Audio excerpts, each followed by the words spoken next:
ఏ ఈ మ్యాచ్ మాకు దిష్టి తగిలింది. పోయిన మ్యాచ్ ఆర్సీబీలు రికార్డ్ బ్రేక్ చేసినామని చెప్పి ఆర్సీబీలు మా టీం మీద మంతరించారు. అందుకే మాకు వికెట్లు పటపట పడిపోయినాయి. మా వాళ్ళు జల్దీ అవుట్ అయ్యారు. లేకుంటే మ్యాచ్ ఎట్లానే పోయిన మ్యాచ్ అట్లా మేము గెలిచేటోళ్ళం, కానీ మ్యాచ్ బిస్కెట్ అయినాం. అంతేకాక ఆర్సీబీలు ఇక ఊదిపత్తి ఇట్లా మిటికిచ్చిరంట. ఇక ఏ మ్యాచ్ మేము గెలవకూడదని. అంత మోసం ఇదంతా మాకు ఎవరు చెప్పారంటే ఆర్సీబీ సిరాజ్ గారు హైదరాబాద్ మ్యాచ్ ఫస్ట్ ఇన్నింగ్స్ అయిపోయినాక ఫోన్ చేసిండు. ఇక చెప్పినాక షాక్ అయినా నేను. ఇదంతా ముందే గెలిచింటే మా టీం వాళ్ళందరం ఉప్పుతో డిస్టి చేసుకుంటుంటివి, ఇక వస్తుంటివి గెలుస్తుంటివి.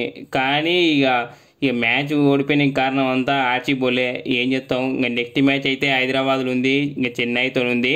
ఇక మేమైతే ఆ మ్యాచ్కి డేరాబాబు కలుపుతాం, పక్క నిమ్మకాయలు జేబులు పెట్టుకుని వస్తాం. ఇక అట్లే మా క్లాస్ అని కానీ వేణు సంగతం దోలుకపోతాం. ఇక వానికి ఎక్కువ డిస్ట్రిక్ట్ తగిలింది, మంచిగా బ్యాటింగ్ ఆడతారు కాబట్టి ఇక వానికైతే తగిలితే పక్క కట్టిస్తాం.